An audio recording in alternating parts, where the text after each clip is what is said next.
If someone told you that you had to work more than 10 years to get a 6-second payoff, would you do it? A team of researchers at the University of Arizona said yes to that question years ago. And this week they were, as they like to say, over the asteroid with the result. I have more on their story. And we have touchdown! That was the reaction this week as OSIRIS-REx made contact with an asteroid 200 million miles away. And this was the reaction of University of Arizona professor Dante Loretta. The team here is ecstatic.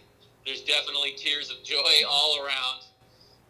The spacecraft behaved flawlessly, and we think we did it.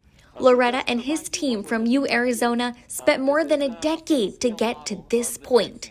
A 6-second touch-and-go hit on the ancient asteroid Bennu in hopes of retrieving a sample of at least 60 grams.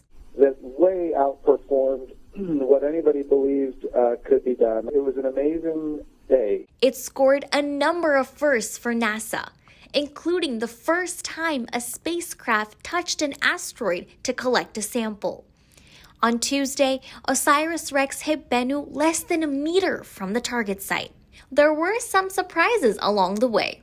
Technicians had planned for a smooth landing site, for example. Instead, we came on an asteroid that was completely covered with rocks of all sizes. That limited potential landing sites to areas about the size of 2 parking spaces on an asteroid 500 meters in diameter, a little wider than the Empire State Building is tall.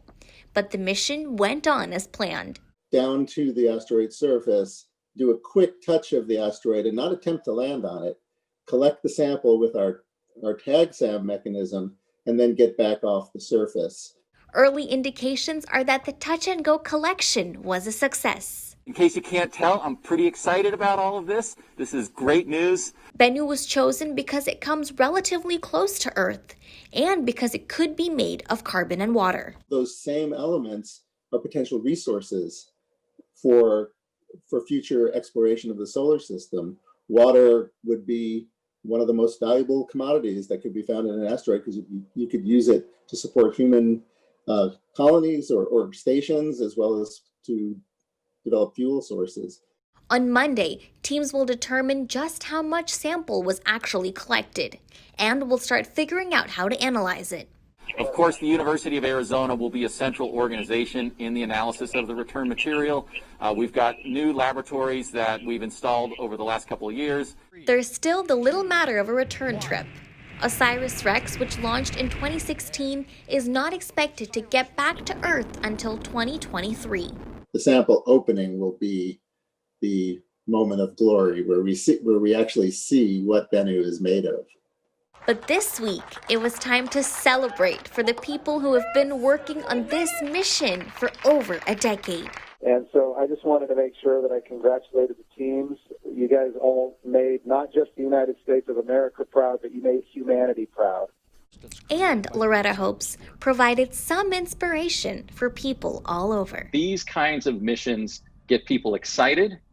I hope that we're good news in an era where that's in relatively short supply and people need to be inspired. By next Friday, the team will decide if the spacecraft retrieved a large enough sample and whether that sample is viable for analysis, or if OSIRIS-REx will need to make a second attempt to touch the asteroid before heading home. That sample should reach Earth by 2023.